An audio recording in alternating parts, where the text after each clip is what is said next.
Good afternoon, good evening, good luck. My name is Matt Welch. I'm the editor-in-chief of Reason Magazine. Here on Reason TV, we are in Denver, Colorado.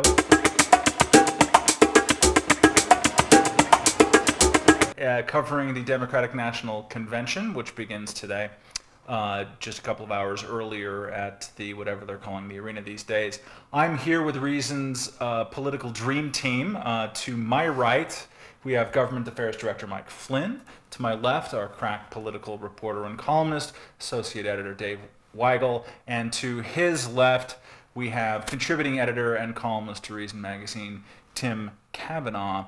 And we're here to talk about what we're going to be looking for as this week unfolds of hope-tastic unity and re-regulation and ending all war now, except for the war in Darfur, which I saw on a sign in a house about 3 houses down. Hopefully we'll be launching that soon. We'll start with Dave Weigel. Dave, you've been here all day looking around, figuring out what works and what doesn't. What are you looking for this week?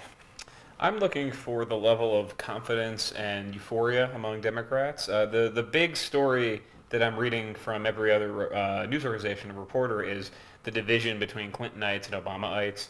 I haven't seen much of it. If you dig for it, it's there. But I mean, there was a march today of Clintonites that drew a whopping 37 people. Mostly Democrats are like, "This, we got this. As long as we don't screw up like we do all the time." Like, we've got Democratic Senate, House, and presidency. So I'm just trying to find out what goodies they want to come down out of the cornucopia after this is over. Flynn, you've been to quite a few Republican conventions and Democratic conventions, but you've worked more, let's say, on the Republican side of the aisle, and sometimes even as a lobbyist. What can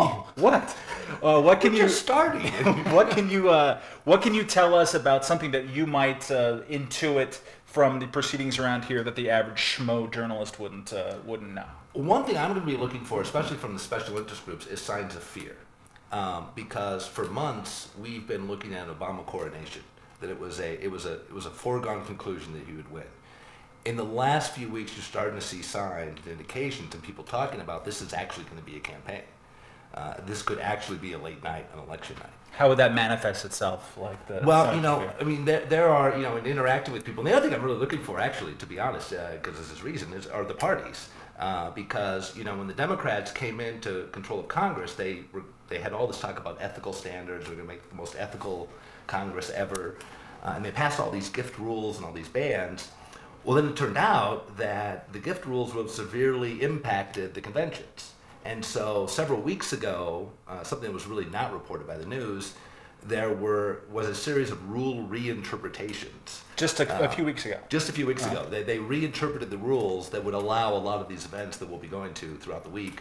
And so I want to see how these events compare to past conventions, if there is actually any real difference between them. And I don't think there is at all. And I really don't care that there is. I just care that these people seem to think that's a big deal. That's great. Speaking of events and parties, we just learned that Bruce Springsteen and John Bon Jovi might be playing at the final rally at Mile High Stadium, whatever they're calling that these days. Another native son of New Jersey is Tim Kavanaugh. Tim, what are you looking for this week?